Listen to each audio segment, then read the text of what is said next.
Todo empezó en 2003, cuando Mike, de 57 años, y su esposa Chrissy decidieron abandonar Gran Bretaña y viajar rumbo a Sudamérica.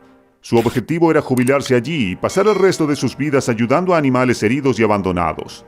Su causa era noble porque podrían haberse jubilado fácilmente en Florida y pasar el tiempo jugando al golf y a las cartas con sus amigos en cualquiera de las elegantes comunidades de jubilados de Florida. En su lugar, decidieron invertir buena parte de sus ahorros para la jubilación en una humilde casa y un santuario para animales y depredadores en particular, porque muchos de ellos, como los leones, son especies en peligro de extinción y pueden llegar a desaparecer. Mike Holtz, su esposa Chrissy y su hija, que se trasladó allí para ayudarlos en el santuario, realmente amaban a los animales y a los grandes felinos en particular. Simplemente era su destino, porque se enamoraron de África y de sus interminables paisajes majestuosos, su gente amable y su diversa vida salvaje. Se mostraron felices y disfrutaron ayudando a animales heridos y cachorros abandonados, y también dedicaron mucho tiempo a concientizar sobre la importancia de proteger a los depredadores en peligro de extinción y a educar a los visitantes de su santuario sobre estas antiguas bestias y su importancia para el ecosistema. Como probablemente ya sepas, la mayoría de los parques safari están diseñados como santuarios donde se lleva a los animales salvajes y heridos y abandonados, incluidos los depredadores, para que reciban tratamiento y cobijo. Estos parques safari recaudan fondos para sus operaciones y para cubrir gastos, ofreciendo a la gente paseos en camiones enjaulados dentro de los recintos del safari, donde los visitantes pueden ver muy de cerca a los animales salvajes en sus hábitats. Cuando Mike compró el terreno número 51 de Quaggas Blacte, en las afueras de Tabasimbi, no se imaginaba que un día se convertiría en un santuario y camping tan famoso para los amantes de la vida salvaje. Para su sorpresa, era un lugar perfecto y muy adecuado para leones entre otros depredadores. Toda la zona era sencillamente rica en vida salvaje y, por desgracia, también en cazadores furtivos y buscadores de trofeos. La compra por parte de Mike de esta gran parcela y su conversión en santuario animó a otros a hacer lo mismo, lo que solo perjudicó a cazadores furtivos e ilegales que ya no podían realizar sus actividades prohibidas en la zona. Mike no tardó en vallar el santuario y pronto empezó a criar en su casa, con la ayuda de su mujer, cachorros de grandes felinos abandonados, heridos y huérfanos, antes de trasladarlos al santuario a medida que crecían. Un par de años más tarde, el parque albergaba a 10 grandes felinos entre leones, guepardos e incluso un leopardo. Además, una sección del santuario alejada de los depredadores se convirtió en un zoológico para otros animales que también se criaron allí tras ser rescatados. En 2008, Mike recibió una llamada sobre un león de una semana de vida que había quedado huérfano después de que unos cazadores de trofeos mataran a su madre. Mike no dudó en acoger al cachorro y pasar meses alimentándolo con biberón en su casa. Como los costos aumentaban y los ingresos de los turistas eran escasos, Mike decidió ampliar el santuario, mejorarlo y añadir algunas zonas de acampada con cabañas cercadas semimodernas donde los turistas pudieran pasar los días y las noches en medio del santuario rodeados de depredadores para así vivir una experiencia totalmente inmersiva. También puso en marcha algunos programas educativos para niños y visitas escolares e incluso creó una zona para niños y familias donde pueden celebrar fiestas de cumpleaños en la naturaleza mientras observan a los depredadores cercanos en sus recintos. El santuario se convirtió simplemente en un safari en el que los visitantes pagaban unos $6 para subir al león móvil, que es un camión enjaulado ajustado para mantener a salvo a los pasajeros mientras recorren los recintos de los animales, incluidos los depredadores como Shemba. Mike colocaba un poco de pollo y carne encima de la jaula del camión y luego conducía a través de los recintos, lo que atraía a los depredadores que saltaban encima del camión a escasos centímetros de los invitados que estaban dentro de la jaula. En 2018, el parque contaba con al menos 15 depredadores, incluidos leones, guepardos e incluso tigres de Bengala. El santuario empleaba más de 10 personas a tiempo completo y seguía contribuyendo a la protección y concientización sobre los animales mientras trataba gratuitamente a animales heridos. Mike y Chrissy lograron un gran sueño que nunca pensaron que se haría realidad, porque cuando se mudaron a África solo querían una pequeña granja y un santuario para tratar animales enfermos. En 2018 todo era perfecto, pero Mike también estaba envejeciendo y estaba seguro de que en algún momento cometería algún error, quizá en un mal día, al tratar con algunos de los depredadores.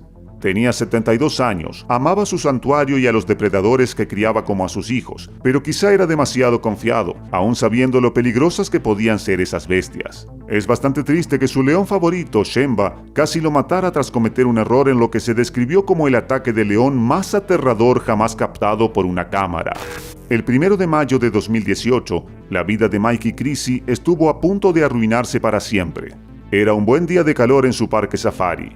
Los trabajadores seguían realizando sus tareas habituales y, como de costumbre, Mike era el conductor del León móvil. Le encantaba conducir ese camión enjaulado y ver cómo la gente que estaba dentro disfrutaba como nunca viendo a los leones y otros grandes felinos saltar sobre el techo del camión y comerse algunos pollos y carne. Se reía cuando algunos de los invitados se asustaban e incluso se echaban a llorar, y entonces empezaba a consolarlos mientras los educaba sobre estos depredadores ápice. Sus palabras eran siempre reconfortantes, incluso a los niños les encantaban sus historias. Sus empleados le decían a menudo que los dejara conducir a ellos, o bien realizar otras tareas peligrosas que implicaban realizar tareas de mantenimiento, limpieza e inspección dentro de los recintos de los depredadores. Pero era demasiado confiado con los que consideraba sus hijos, y nunca pensó que uno lo atacaría y casi le arrebataría la vida. También lo hacía porque le gustaba mantenerse activo y de esa forma guiaba a su equipo con el ejemplo. Alrededor del mediodía, una de las visitas estaba a punto de terminar. En ese momento, Mike hizo el anuncio a la gente en el camión mientras una sonrisa de satisfacción cubría su rostro. Sabía que la última atracción a la vuelta de la esquina involucraba a su gran felino favorito en el mundo, Shemba. Por supuesto, Shemba ya no era el lindo cachorro que Mike y Chrissy criaron en su casa. Ahora era todo un adulto, un verdadero león con un apetito interminable por el pollo. A todas luces, Shemba era el depredador más mimado del parque, y a Mike no le importaba porque realmente quería aquel león. Detuvo el camión junto a la valla a la vuelta de la esquina del recinto de Shemba y pidió a uno de los empleados que colocara un par de pollos en el techo. Una vez que el camión entró en el recinto de Shemba, el feroz león corrió como un cohete, saltó encima del techo y empezó a devorar su almuerzo. Los turistas que se encontraban en la jaula estaban conmocionados y asombrados por el tamaño, la fuerza y la belleza natural de Shemba. Una vez que Shemba hubo terminado su almuerzo, respondió a la señal de un trabajador que lo atrajo lejos del camión con otro pollo. En ese momento, Mike dio la vuelta al camión y salió del recinto. La puerta estaba cerrada. Sin embargo, Mike vio algo extraño. Shemba olfateaba algo en el suelo y había un olor espantoso en el recinto. Mike indicó entonces a uno de los trabajadores que atrajera a Shemba con un bolsillo lleno de carne porque quería entrar en el recinto y comprobar el origen del olor y lo que Shemba había olfateado minutos antes. Esta era una táctica utilizada a menudo para trasladar a Shemba de un lugar a otro y también era eficaz. Sin embargo, ese día Shemba estaba de un humor extraño.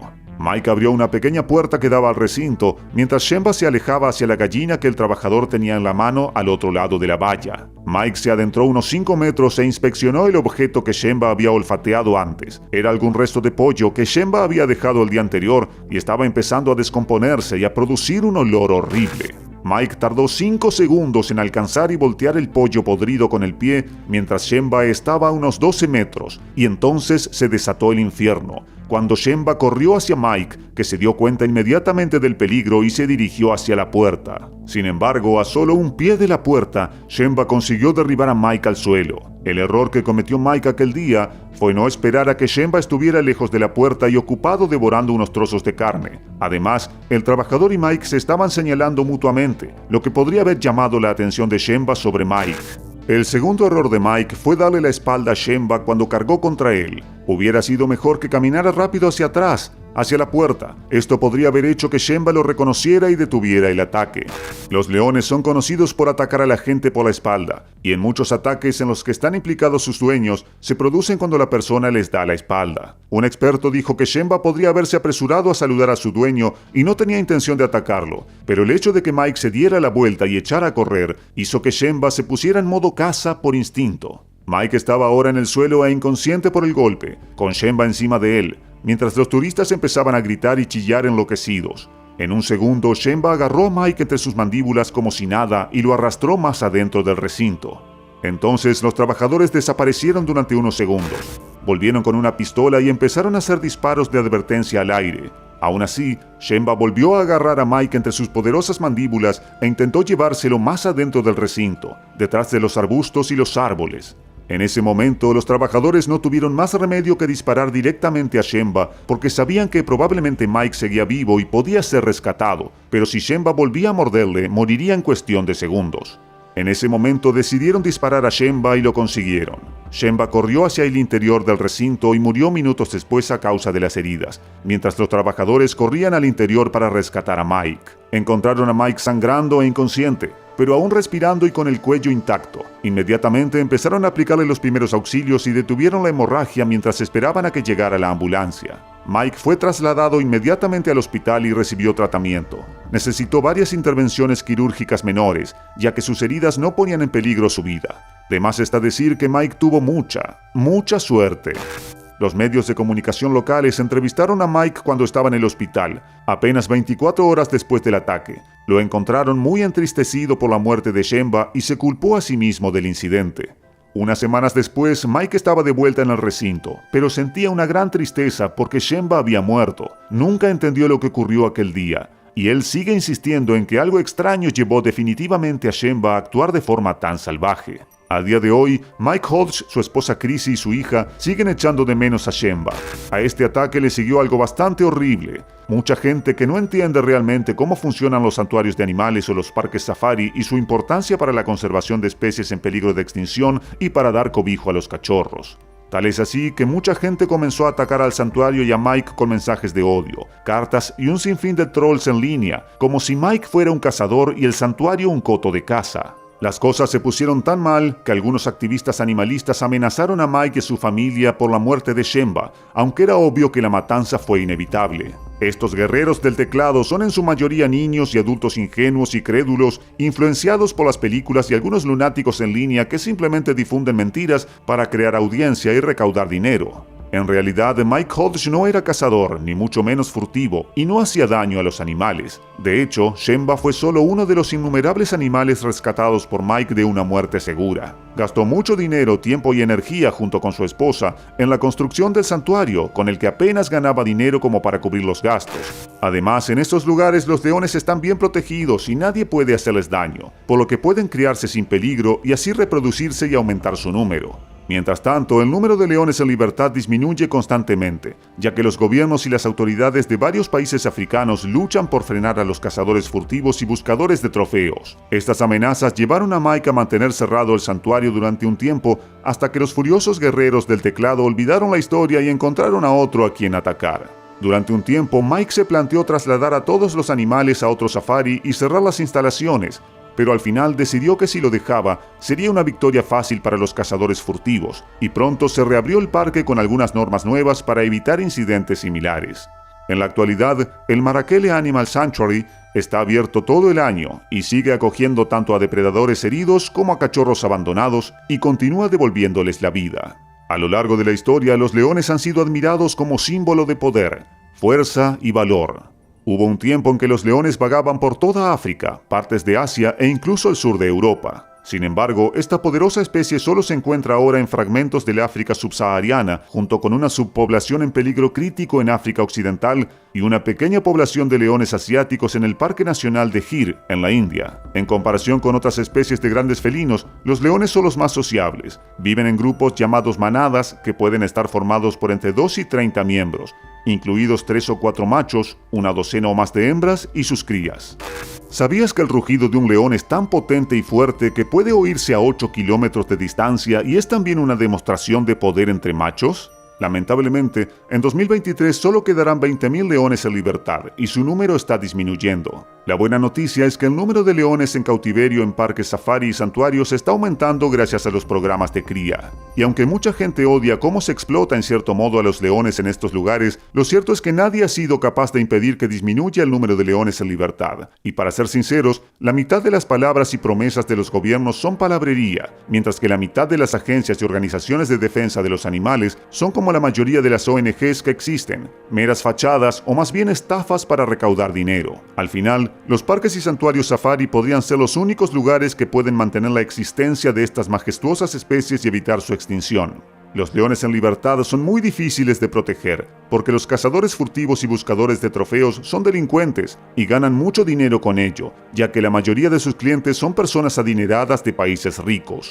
Algunos cazadores de trofeos llegan a pagar hasta $1 millón solo para conseguir que alguna de estas bandas criminales los lleve a cazar leones en África. De ahí que, con tanto dinero implicado en esta industria, sea casi imposible detener la locura. No olvidemos tampoco que a algunos locos adinerados también les gusta tener leones como mascotas y pagan grandes sumas de dinero por estos depredadores, lo que pone en grave peligro a los leones en libertad y más concretamente a sus cachorros. En la mayoría de los casos, los traficantes de leones matan a la madre de los cachorros para poder recuperarlos con seguridad y venderlos por grandes sumas. Una de las razones por la que estos cachorros cuestan tanto tiene que ver con el hecho de que deben llegar a su destino final de contrabando, ya que es ilegal cazar y traficar con leones y sus cachorros en todo el mundo.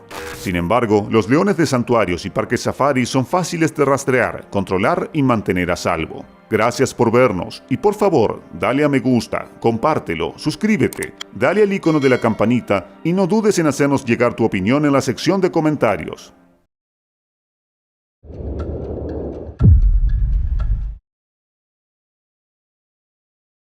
En el episodio de hoy, un conservacionista que también es dueño de 2 leonas rescatadas, llevó a su esposa a pasar un rato con un par de leones de 5 años. Mientras él se enredaba cada vez más de forma brusca con los leones, su esposa observaba aterrorizada cómo los felinos lanzaban un ataque mortal. No olvides darle me gusta y suscribirte ahora mismo. Este es el escalofriante ataque de un león a Wes Matthewson. Bienvenidos a Desgracias Increíbles.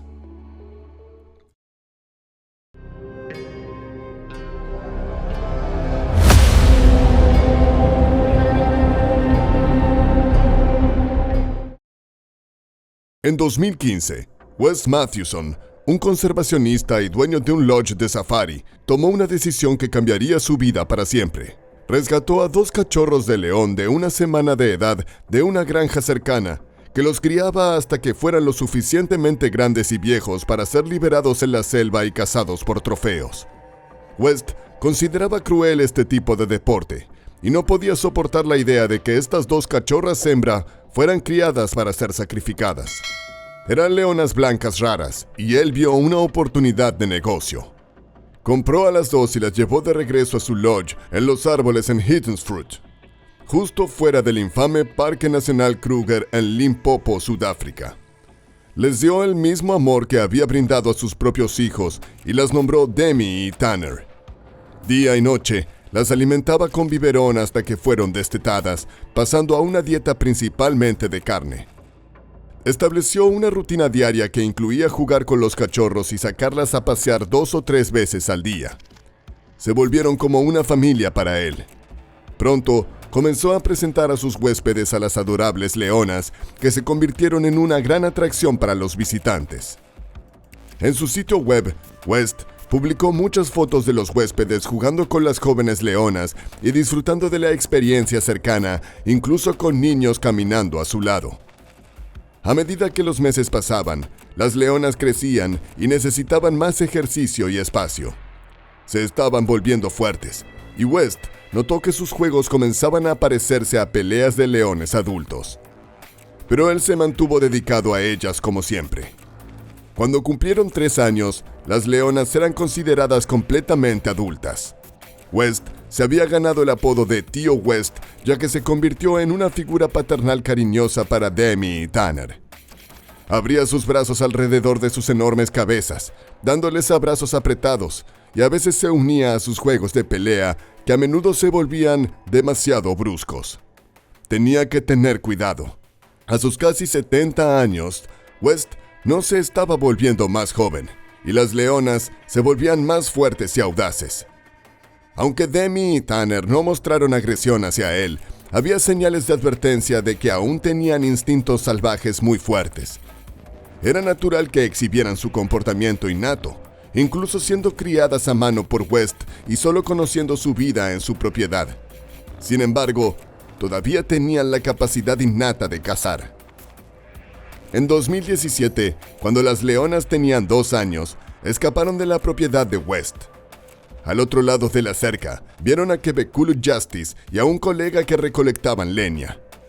Cuando una de las leonas corrió hacia Justice, saltó sobre él y lo inmovilizó en el suelo, mientras que la otra hembra observaba. El hombre gritó pidiendo ayuda y su amigo lo rescató, lanzándole piedras a la leona. Ella huyó y el amigo de Justice lo llevó a un teléfono público para llamar a una ambulancia. Justice estaba lleno de sangre y sufrió laceraciones en las piernas, el torso, el abdomen y el pecho. Ambos hombres fueron al hospital, pero Justice, que era diabético, murió unos días después. Fue un incidente trágico, y los médicos no pudieron determinar si su muerte se debió definitivamente al ataque o a su condición de salud subyacente. En respuesta a este horrible incidente, West comentó que estaba seguro de que la leona solo quería jugar, y si hubiera querido matarlo, él habría estado muerto en 5 segundos. Ya sea que esta afirmación fuera cierta o no, demostraba el poder crudo que poseían Demi y Tanner. Eran, al fin y al cabo, animales salvajes, a pesar de estar domesticadas. West probablemente tenía razón. Una sola mordida en el cuello de Justice habría sellado su destino en cuestión de segundos, pero eso servía como una clara advertencia sobre los peligros de mantener a tales animales bajo tu cuidado. West tenía una gran responsabilidad hacia el público, pero no había forma de domesticar completamente a un león. Eran demasiado poderosos para ser controlados, y West quería que tuvieran la libertad de vagar por su terreno. En agosto de 2020, cuando las leonas tenían 5 años y West tenía 69, la historia estaba a punto de repetirse. Mientras daba su paseo diario por su terreno, West llamó a las leonas Demi y Tanner, que se acercaron trotando. Su esposa, Gil, lo seguía detrás en su auto. El sol brillaba y una suave brisa agitaba la espesa maleza. Los sonidos de la selva africana estaban vivos mientras caminaban en silencio, como hacían todos los días. Para Gil, era increíble ver a su esposo caminando por la selva, flanqueado por 2 enormes leonas blancas. Era un sueño hecho realidad para West, que siempre había sido un ávido conservacionista, tener una propiedad en la gran área del Kruger, donde podía interactuar con los animales. Pero algo estaba a punto de salir horriblemente mal. Durante el paseo, las leonas comenzaron a pelear de forma juguetona, algo que hacían regularmente. Se estaban volviendo más agresivas entre sí. West se quedó quieto mientras las 2 hembras se enredaban. Podía escuchar sus gruñidos mientras se inmovilizaban y se mordían el pelaje. Se dio cuenta de que no estaban conteniendo tanto como antes. Esta era una pelea de juego en la que West no quería involucrarse. Pero el hombre de 69 años no tuvo opción. Como 2 niños demasiado emocionados que se pasaron de la raya, Demi y Tanner se estaban volviendo más alborotadas. De repente, una de las hembras saltó sobre la otra y se lanzó hacia West. Nubes de polvo se levantaron mientras la leona comenzaba a atacar a West. Él le gritó que se detuviera, pero ella continuó mordiendo. Gil pudo ver que su esposo estaba en problemas. Lo había visto luchar con los leones muchas veces antes, pero esto era diferente. Era mucho más frenético y poderoso. Tocó la bocina del auto y gritó por la ventana. Aceleró el auto hacia adelante para asustar a las leonas. Afortunadamente, la leona se apartó y saltó, alejándose de West. Gil corrió a su lado. Él sangraba profusamente, y ella intentó detener la hemorragia en su cuello. Mientras la tierra africana se tiñó de rojo a su alrededor, Gil llamó a los servicios de emergencia. Los paramédicos llegaron rápidamente, pero ya era demasiado tarde. West había fallecido en los brazos de Gil. El ataque ocurrió tan de repente que no había nada que ella pudiera haber hecho. Una poderosa mordida en el cuello de West había cortado una arteria. No había vuelta atrás, y en un instante, el tío West había desaparecido. Las 2 leonas que él había criado desde que eran solo cachorras se volvieron contra él, marcando un trágico final para su legado. Mientras la familia lidiaba con la devastadora pérdida de West, padre de 4 hijos y abuelo de 6 nietos, estaban decididos a que los animales no sufrieran daño. No era lo que West habría querido, y su nuera, Carrie Mathewson, estaba convencida de que las leonas solo estaban jugando de manera brusca. No conocían su propia fuerza, y una de ellas había matado accidentalmente a su dueño y cuidador. Era poco probable de que se tratara de un ataque intencionado, pero el resultado fue desastroso. Demi y Tanner fueron sedadas y retiradas de la propiedad. Tras haber llorado la pérdida de West, fue triste para la familia ver partir a las leonas. Habían sido una parte tan fundamental de la vida de West durante los últimos 5 años que su ausencia se sentía como una segunda pérdida. Fueron llevadas a un centro de conservación de especies en peligro de extinción, y la familia declaró que serían liberadas en el mejor entorno posible para ellas. Aunque despedirse de un ser querido nunca es fácil, la familia halló consuelo y paz al saber que West murió haciendo lo que amaba, viviendo su sueño, en la naturaleza y con sus leones, que estaban tan cerca de su corazón. Sin embargo, mientras las personas sigan acercándose a depredadores apex tan peligrosos como estos leones, West Mathewson no será el último en enfrentarse a su aterradora y trágica desgracia increíble.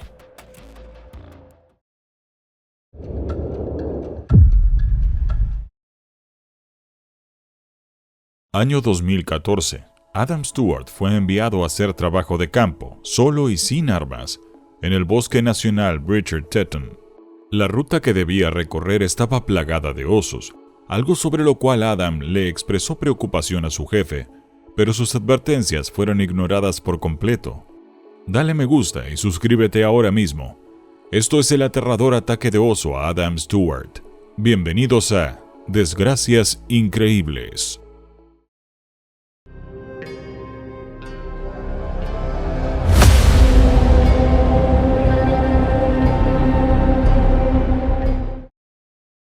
Adam Stewart, de 31 años, era un apasionado de la naturaleza y amaba la aventura en el desierto. Trabajaba como guía en el cercano Parque Nacional Zion y también como guía de río, aunque también realizaba otros trabajos. En el verano de 2014 fue contratado por Nature's Capital, un contratista del Servicio Forestal de los Estados Unidos, para llevar a cabo estudios de vegetación en el Bosque Nacional Bridger-Teton, cubriendo la división continental y las montañas cercanas a las fronteras con Idaho. Adam iba a hacer el trabajo de campo completamente solo, algo que le había expresado como preocupante a su jefe. Era un experto en el campo y sabía muy bien que estaba entrando en tierra de osos, pero sus inquietudes fueron prácticamente ignoradas. La mañana del 4 de septiembre de 2014, se dirigió al inicio del sendero en Brooks Lake, donde estacionó su auto antes de adentrarse en el bosque. Llevaba consigo su equipo de trabajo, además de equipo de campamento. Planeaba pasar la noche en el lugar antes de regresar a la base el día siguiente, pero eso nunca sucedería. Era un día soleado, ni una nube en el cielo, aunque se sentía una brisa fría en el aire. En unos días, una tormenta de nieve cubriría la zona con un manto blanco. Pero por el momento el clima era ideal para caminar. Eran casi las 10 de la mañana cuando Adam comenzó su ruta. Era conocido por su velocidad al caminar y avanzaba rápidamente por el sendero. Estaba en buena forma física y cubrir muchos kilómetros en un solo día era solo parte del trabajo. Necesitaba montar su campamento antes de dirigirse a su sitio de trabajo. Llevaba zapatos ligeros para correr, ropa de exteriores, una gorra de béisbol y gafas de sol. Ya estaba acostumbrado a este tipo de trabajo y había estado evaluando parcelas de vegetación todo el verano. Su supervisor, Stephen Rust, activó el GPS de Adam para verificar su ubicación. Pudo ver que Adam ya había empezado su trabajo y que se movía desde el estacionamiento hacia su campamento esa mañana. Después de 5 millas, Adam había llegado a su lugar de campamento. Era la última área de terreno plano antes de que comenzara a subir hacia la parcela de vegetación. Montó su tienda de campaña, colgó su comida en lo alto de un árbol y se dirigió a hacer su trabajo. El área designada para su estudio estaba a 3 millas de su campamento y ya era media tarde. Estaba fuera del camino habitual, y Adam necesitaba abrirse paso por una densa maleza para llegar allí.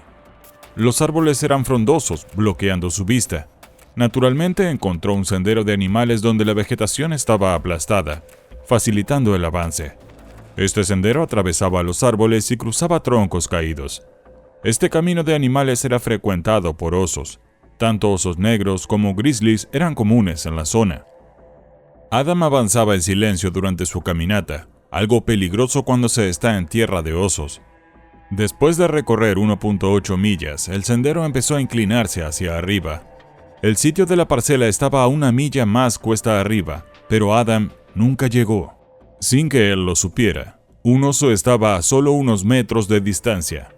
Y lo más alarmante es que Adam caminaba directamente hacia su guarida, la reserva de comida del oso, que consistía en 2 cadáveres de ciervo mula, ya devorados, estaba escondida bajo hojas, ramas y tierra.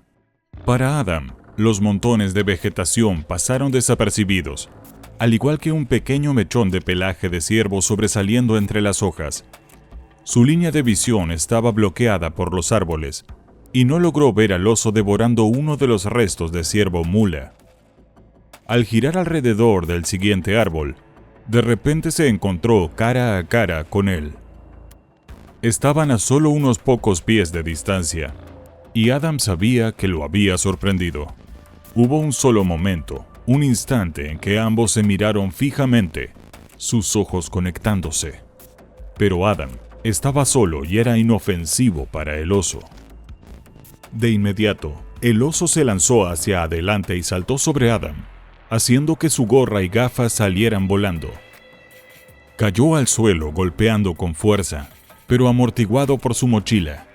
Mientras forcejeaban, Adam supo que estaba en la lucha de su vida. No llevaba arma de fuego ni aerosol antiosos. Su única defensa eran sus propios puños. La inmensa fuerza del oso empujaba a Adam contra el suelo. Luchaba por moverse y por respirar, mientras el peso del animal lo aplastaba. Las garras afiladas del oso le rasgaban la piel con cada zarpazo. Adam intentaba mantener el hocico del oso alejado de él. Podía oler el hedor de su aliento y oír sus gruñidos guturales mientras lo atacaba. Pero el oso era demasiado fuerte para Adam, y momentos después cerró sus mandíbulas alrededor del cráneo de Adam. El ataque fue rápido y devastador, con una sola mordida de sus mandíbulas que ejercía una fuerza de más de 1000 psi. Adam sufrió heridas mortales, su cráneo se fracturó, y él murió en el acto. Debía regresar al día siguiente, pero no fue hasta 2 días después, el 7 de septiembre, cuando su supervisor, Stephen Rust, notificó al departamento del sheriff del condado de Fremont que Adam estaba desaparecido. Un oficial se dirigió al inicio del sendero y encontró el auto de Adam, dejando 2 notas en el vehículo para que se reportara a la oficina del sheriff. Sin embargo, al día siguiente, 8 de septiembre, aún no había señales de Adam. La preocupación por su bienestar iba en aumento y se inició una operación de búsqueda y rescate. Pasaron 4 días más antes de que el cuerpo de Adam fuera encontrado. El equipo de búsqueda se topó con su gorra y gafas tiradas en el sendero de animales. Luego su mochila azul sobresalía entre la maleza, con una ligera capa de nieve en el suelo. Debajo de ella se encontraban sus restos, en gran parte dispersos alrededor del escondite de comida del oso. Los oficiales del departamento del sheriff y del Departamento de Caza y Pesca de Wyoming fueron notificados del hallazgo de los restos de Adam y volaron hasta el lugar, llegando a las 5:30 de la tarde. Quedaba muy poco de Adam, y algunos de sus restos estaban incluso enterrados junto a uno de los 2 cadáveres de ciervos en otro escondite. Los oficiales se vieron obligados a abandonar el área a las 7:30 p.m. antes de que cayera el sol, pero regresaron con un equipo de 10 personas al día siguiente. Realizaron una búsqueda completa en cuadrícula, comenzando en el sitio del escondite y moviéndose hacia afuera para intentar averiguar exactamente qué había ocurrido. Dentro de la mochila de Adam estaban sus equipos de muestreo para las parcelas de vegetación y su cámara.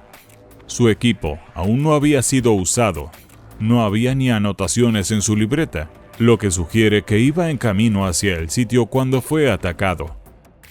La última foto en la cámara de Adam estaba registrada a las 2:33 p.m., mostrando una imagen de los acantilados a lo largo de la división continental. Se cree que Adam fue asesinado poco después de tomar esa foto. Del trabajo de investigación en el lugar parecía que había tropezado con un oso por error. Fue atacado en el sendero de animales donde murió a causa de sus heridas. A medida que el camino subía, no le habría sido posible ver al oso hasta llegar a la cima de la pendiente, pero para entonces ya era demasiado tarde. Probablemente se encontró cara a cara con el oso a menos de 6 metros de distancia. Incluso si hubiera tenido aerosol antiosos o un arma, probablemente no habría tenido tiempo para usarlo. Su cuerpo fue arrastrado sobre un tronco caído y devorado en su mayoría.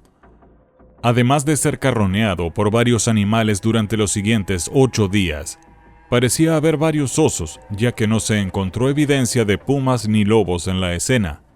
Había rastros tanto de osos negros como de grizzlies en el área. Uno de los lugares de descanso de los osos estaba a solo unos metros de uno de los escondites de comida. Pelo y huellas de osos estaban esparcidos por todo el sitio. Las muestras de pelo halladas indicaron que al menos 4 osos habían estado presentes, 3 grizzlies y un oso negro. Se colocó una trampa, pero solo atraparon a un grizzly macho. No era conocido por las autoridades y su ADN no estaba registrado en la base de datos de osos conflictivos. Dado que había pasado tanto tiempo desde la muerte de Adam, fue imposible determinar cuál de los osos presentes, si alguno, era el responsable del ataque. No había señales de actividad de osos en el campamento de Adam y su tienda de campaña seguía intacta. Los oficiales pudieron ver que él había guardado su comida correctamente. Sus restos fueron retirados en helicóptero de la zona. Quedaba tan poco de él y sus huesos estaban tan dispersos alrededor del escondite de comida. A pesar del estado de su cuerpo, el forense pudo determinar que murió por un traumatismo contundente provocado por una mordida en la cabeza. Tras la trágica muerte de Adam, la empresa para la que trabajaba, Nature's Capital, fue multada con $39,000, aunque la cifra se redujo rápidamente a solo $13,120.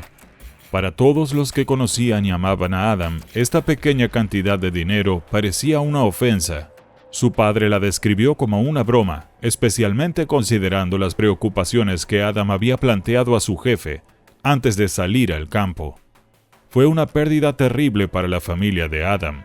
Perder a alguien tan joven y lleno de vida es una tragedia inmensa, y ninguna suma de dinero podría traerlo de vuelta.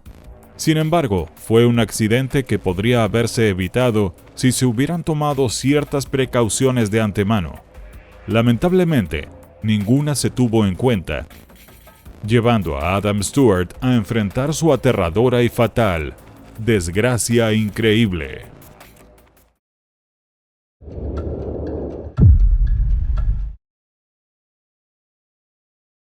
En el episodio de hoy, un buceador japonés de Huka es brutalmente atacado en la cabeza por un gran tiburón blanco devorador de hombres. Este monstruo ya había devorado a un buzo unos días antes y volvió en busca de más. Dale a ese botón de me gusta y suscríbete ahora mismo. Este es el escalofriante ataque de tiburón contra Kazuta Harada. Bienvenidos a Desgracias Increíbles.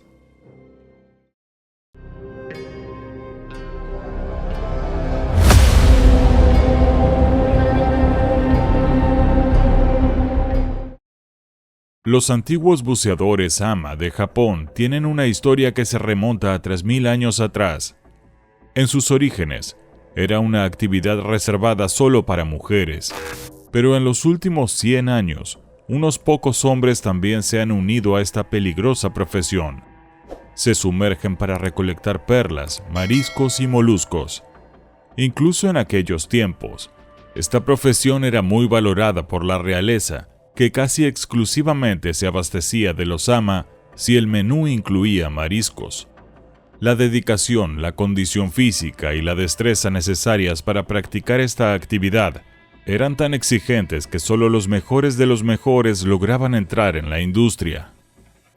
Se dice que los buceadores ama tenían la mayor longevidad de todo Japón, y eso es mucho decir en un país que presume de tener una de las esperanzas de vida más altas del mundo. No es raro ver a buceadores ama de 70 años que están tan activos en la industria como sus jóvenes competidores. Los buceadores tradicionalmente visten de blanco cuando están en el agua. Esta elección de color se hace por razones muy prácticas. Ahuyenta a los tiburones. Cuando los depredadores miran hacia arriba desde abajo, el paño blanco es casi indistinguible del cielo iluminado sobre el agua. Por esa misma razón, la mayoría de los mamíferos marinos tienen el vientre blanco. Es el mejor camuflaje que la naturaleza puede ofrecer. Además de sus túnicas y taparrabos blancos, los buceadores ama no usan nada más. Tan recientemente como en los años 80, la mayoría de los ama buceaban con el pecho descubierto, y no olvidemos que la mayoría de ellos son mujeres. Hay una razón por la que los llaman las sirenas buceadoras. Sin equipo de buceo ni tanques de oxígeno, estos son los auténticos buceadores libres, maestros de su arte. Como sus antecesores, Kazuta Harada podía permanecer bajo el agua el doble de tiempo que la mayoría de los humanos. Él y sus dos colegas se especializaban en la recolección de conchas, especialmente valoradas en los muelles. Incluso los restaurantes estadounidenses y europeos, así como la élite de la sociedad, enviaban sus embarcaciones a Japón para conseguir este raro manjar. Kazuta y sus dos compañeros eran de los pocos hombres que se convirtieron en ama. Pero claro, sus madres también eran buceadoras ama. Se criaron en el agua y era natural que siguieran los pasos de sus padres. Kazuta y sus dos compañeros, Akira y Ken, tenían su propio barco pesquero, equipado con radios y motores modernos. Fueron de los primeros ama en adoptar un enfoque más moderno en la ocupación. No te equivoques, las habilidades necesarias para bajar 30 pies con solo el aire que tus pulmones pueden contener seguían siendo tan tradicionales como las que sus ancestros perfeccionaron. Pero los grandes cascos de buceo con cúpula y los trajes de neoprene definitivamente hacían más soportable el agua helada y les permitían ver más tesoros vivos ocultos entre las grietas. Los trajes de neopreno no son como los trajes ajustados que usamos hoy en día, son mucho más holgados y ligeros, permitiendo más movilidad y peso. La tela que absorbía el agua, junto con las piedras pesadas atadas a sus cinturones, ayudaba a los ama a alcanzar el fondo mucho más rápido y sin problemas. Los tres hombres estaban tensos. Las últimas 2 semanas habían traído noticias de avistamientos de tiburones e incluso de una muerte en la zona. Cada vez que una aleta rompía la superficie del agua, las radios compartían la noticia y la ubicación entre los barcos. Ninguna de las embarcaciones contaba con radar o con los sofisticados sistemas de alerta que tenemos hoy en día, así que dependían del boca a boca para mantener a todos informados. Se había corrido la voz de que el gran tiburón blanco que causó la muerte de otro buceador ama medía al menos 16 pies de largo y que los avistamientos después del ataque casi con seguridad eran del mismo tiburón. La mañana estaba fría y nublada. No es que la temperatura les molestara demasiado a los hombres. Después de todo, se habían entrenado en aguas heladas durante toda su vida. Ken mantenía la radio al alcance mientras bajaba las cuerdas atadas a Kazuda y Akira. Cada pocos minutos, uno de los hombres emergía con una bolsa llena de crustáceos y moluscos. Ken luego cargaba la captura en sus neveras antes de devolver la bolsa vacía, para que pudieran llenarla de nuevo. Hasta ahora, la mañana había ido bien. Sus neveras se estaban llenando y probablemente podrían irse a casa antes de lo usual si lograban hacer media docena de buenas inmersiones más. Akira salió del agua y tomó el lugar de Ken, mientras Ken se preparaba para entrar y tomar el último turno. Kazuda aún no había terminado. Con 41 años, era el mayor del grupo, pero de lejos el más experimentado y con mayor resistencia. depositó su última captura, tomó otra bocanada de aire y se hundió en las profundidades una vez más. Desde detrás de su casco en forma de pecera, Kazuda podía ver el fondo rocoso, cubierto de algas, e incluso desde lo alto, ya podía distinguir el siguiente grupo de abalones adheridos a un costado de una roca. Sus conchas de un azul nacarado brillaban alegremente bajo la tenue luz que venía desde arriba. Los pulmones de Kazuda estaban llenos, así que se tomó su tiempo despegándolos de sus hogares anclados. Pero detrás de él, un depredador había estado acechando durante la última hora. El mismo gran tiburón blanco que había matado a una buceadora ama apenas una semana antes, lo observaba, manteniéndose lo suficientemente lejos como para que no pudiera verlo. Sabía que tenía exactamente 2 minutos antes de que el hombre volviera a la superficie. Si iba a atacar, tenía que hacerlo ahora, mientras estaba solo, con su mente, manos y ojos ocupados en tratar de arrancar las obstinadas conchas de la roca. No había forma de que Kazuda pudiera prepararse para el impacto que estaba a punto de recibir. Fue arrojado contra la roca frente a él con tanta fuerza que ni siquiera sintió los dientes perforando su traje. Su cara golpeó la roca, quebrando la visera y llenando el traje de agua. El animal se retiró desgarrando la tela y la espalda de Kazuda en el proceso. Las burbujas de su boca subían silenciosamente hacia la superficie. El tiburón comenzó a nadar hacia las profundidades con Kazuda atrapado en sus mandíbulas, pero la cuerda alrededor de Kazuda se tensó de golpe, casi arrancándola de las manos de Akira. Esa resistencia repentina fue suficiente para arrancar a Kazuda de las fauces de la bestia. Akira reaccionó rápido al sentir el tirón. Sabía que algo estaba atacando a Kazuda allá abajo. No esperó a que la explosión de burbujas rojas llegara a la superficie. Simplemente se plantó en la cubierta del barco, tirando con todas sus fuerzas y gritando para que Ken lo ayudara. Juntos tiraron de su amigo. Kazuda emergió a la superficie, milagrosamente vivo y consciente, aunque dejaba un rastro de sangre que teñía el agua de rojo mientras lo arrastraban hacia la embarcación. Sin embargo, su momento de alivio fue breve. Justo cuando Ken extendió la mano para agarrar la ya extendida mano de Kazuda, la bestia volvió. Como en una escena sacada de Tiburón, surgió de las profundidades y arrebató a Kazuda justo frente a sus ojos, llevándolo de nuevo a su terreno acuático. Los hombres aferraron la cuerda y comenzaron a tirar nuevamente, pero con un solo y fuerte sacudón, el tiburón arrancó a Kazuda de su traje ya desgarrado. La repentina falta de resistencia hizo que Ken y Akira retrocedieran tanto que casi cayeron al mar, con la esperanza de que el animal simplemente hubiera perdido su presa. Recogieron la cuerda lo más rápido que pudieron, pero no había peso alguno. Supieron, antes de que los restos del traje rasgado de Kazuda emergieran, que Kazuda ya no estaría dentro de él. Ese traje destrozado era lo único que tenían para llevar de vuelta a la familia de Kazuda.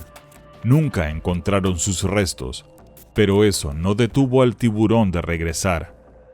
Después de 2 ataques exitosos, ahora estaba buscando activamente en la costa más presas. Sin embargo, la disposición de los Ama para adoptar los nuevos métodos permitió que el mensaje se difundiera rápidamente a través de los canales de radio. Cada buceador evacuó el agua durante 2 semanas completas, dejando al animal buscar en vano hasta que finalmente tuvo tanta hambre que se retiró al océano profundo para encontrar alimento en otro lugar.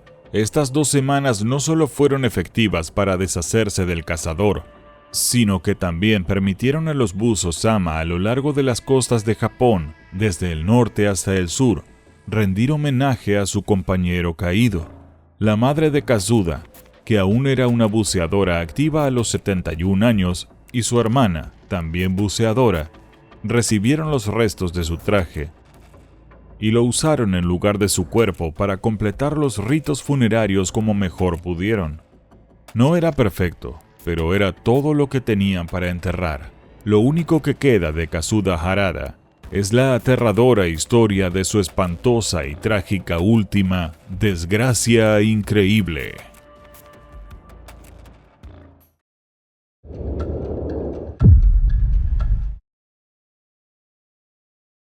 En el episodio de hoy, un hombre no identificado se cuela en un circo durante la noche con una misión increíblemente temeraria: liberar a todos los animales sin ser descubierto.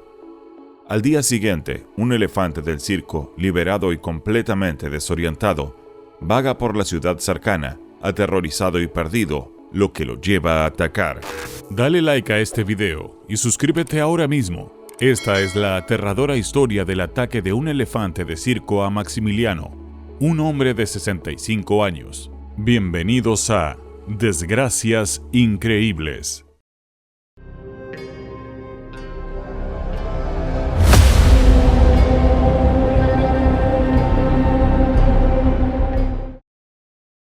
El Circo Francordia opera desde 1976 y lo tiene todo: artistas de trapecio, payasos, magos, comida y atracciones. Pero lo que realmente los hace famosos son sus espectáculos con animales, en especial el desfile de elefantes, donde decenas de los mamíferos más grandes del mundo impresionan a multitudes con trucos magistrales y su habilidad para maravillar a miles de personas a la vez.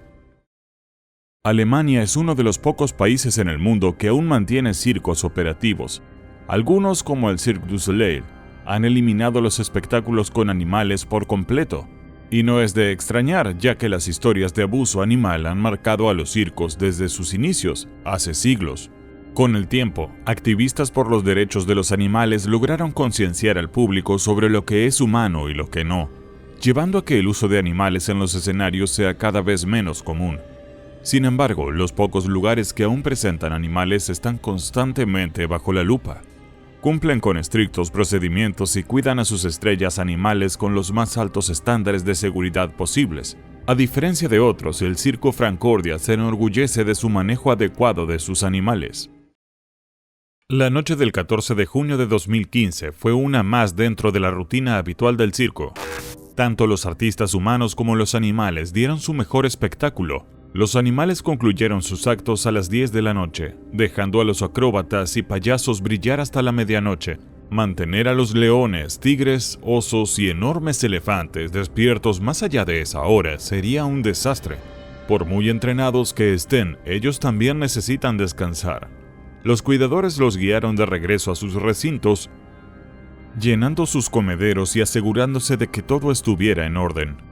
En cuestión de minutos, cada animal tenía su ración de comida y agua, y las jaulas estaban perfectamente cerradas. Con el eco de los aplausos del público a lo lejos, las bestias, grandes y pequeñas, se acomodaron para pasar la noche. Fue en ese periodo de 2 horas cuando un humano con planes oscuros comenzó a moverse entre las jaulas. Este hombre, que minutos antes había sido un simple espectador entre la multitud, salió sigilosamente de la entrada principal tras el último desfile de elefantes. Le tomó 20 minutos recorrer los terrenos del circo, asegurándose de permanecer en las sombras hasta llegar a la entrada trasera. Desde ahí tuvo acceso al área de los recintos de animales, una zona enorme del tamaño de un campo de fútbol, con un área de prácticas en el centro. En las afueras de fenced-up fields, jaulas y remolques estaban dispersos por el paisaje. Los leones gruñían somnolientos y de vez en cuando un elefante soltaba un resoplido mientras bebía y comía sus raciones nocturnas. El plan del hombre era abrir todas las jaulas a las que pudiera llegar y dejar las puertas abiertas para que los animales pudieran encontrar su camino hacia la libertad. Si realmente se convenció de que podía darles libertad, o tal vez solo quería sembrar el caos dejando suelto a un montón de animales confundidos y peligrosos por las calles, es algo que nunca sabremos. Lo cierto es que no hay manera de adivinar qué pasaba por la cabeza de este loco. La jaula de metal más cercana a él contenía un elefante llamado Baby. Ella había estado en el circo desde que nació, hacía 34 años. El personal la llamaba con cariño Baby porque era un animal tan bien educado y hasta cariñoso. A los artistas les gustaba darle golosinas cuando su entrenadora no estaba mirando, y era una de las favoritas entre los empleados. El hombre agarró el grueso mango de la cerradura y lo arrastró hacia atrás tan silenciosamente como pudo, pero los metales chirriaron fuertemente al rozar entre sí, resonando de manera horrible por todo el campo. Los animales se sobresaltaron con el sonido, y se desató un torbellino de movimiento en sus jaulas. Los osos golpearon ruidosamente las barras, los leones rugieron y gruñeron, y los elefantes pisotearon con agitación. Incluso las llamas y las cebras del otro lado del campo comenzaron a relinchar. El aumento en el ruido y el movimiento alertó a los 2 guardias que patrullaban al fondo del campo. Inmediatamente se dirigieron hacia las jaulas con sus linternas, revisando cada una de ellas. El hombre que estaba junto a la jaula de Baby huyó hacia la oscuridad. Tendría que replantearse su estrategia y regresar otra noche, tal vez con algo de aceite para lubricar los pestillos ruidosos. Cuando los guardias llegaron al centro del campo, él ya había salido por la puerta trasera principal. No se molestó en volver a colocar el cerrojo en su lugar, simplemente cerró la puerta, dejándola técnicamente abierta, aunque desde afuera parecía cerrada a quien pasara distraídamente. Así fue como también dejó la jaula de Baby. La noche continuó su curso. Los guardias, el personal e incluso Baby estaban completamente ajenos a que la jaula y la puerta no estaban cerradas con cerrojo. Los artistas terminaron sus actuaciones y los espectadores se dirigieron a sus casas. Poco a poco, el Circo Francordia quedó en completo silencio. El único movimiento era el de los guardias patrullando los terrenos cada hora más o menos. Alrededor de las 4 de la mañana, aún era de noche cuando los guardias realizaron su última revisión del terreno. La mayoría de los animales seguía profundamente dormida, pero algunos ya empezaban a moverse. Baby era una de las que se despertó temprano. Cuando las linternas pasaron por su recinto, decidió que era hora de beber agua antes de descansar otra hora más o antes de que amaneciera. Cuando su gran cuerpo rozó la puerta que había estado abierta todo el tiempo en su camino hacia el comedero, esta se abrió con un suave quejido. Baby, curiosa, olió las barras con su trompa y la puerta se abrió completamente bajo su suave empujón. El enorme animal estaba sorprendentemente silencioso mientras salía de su jaula con mucho cuidado.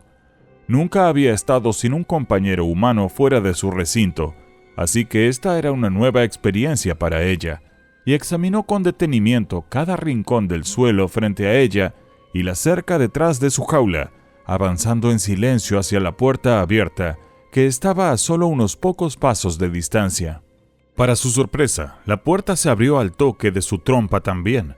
Su tímida exploración se había transformado ahora en una emocionante aventura, y Baby no dudó en salir a la calle. En el suelo encontró una hamburguesa tirada que no le gustó nada.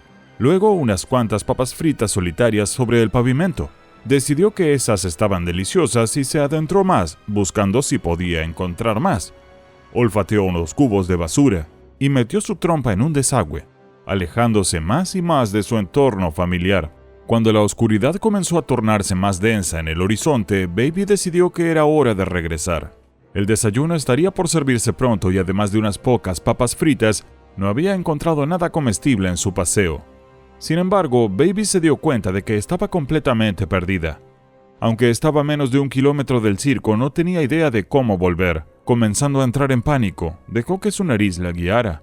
El único olor amigable bajo el pesado aroma a aceite, alquitrán y concreto de la ciudad de Bunshan era el de los árboles, las hojas y la tierra que venían de algún lugar distante. Así que siguió a esa pista sin saber a dónde más ir.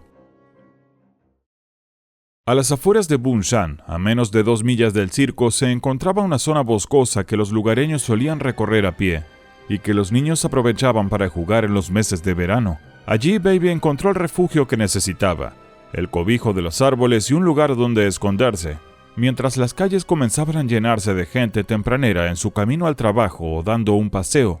Solo gracias a la semioscuridad, nadie notó al enorme animal caminando por las calles. Los olores y ruidos extraños eran demasiado para Baby. Aceleró el paso cuando vio los árboles y se escondió entre las ramas, adentrándose lo suficiente en la maleza para ocultarse completamente de la carretera más cercana. Mientras el circo comenzaba a despertar y los rondines para alimentar a los animales y limpiar el desorden de la noche anterior arrancaban, los trabajadores comenzaron a caminar lentamente junto a las jaulas de los animales.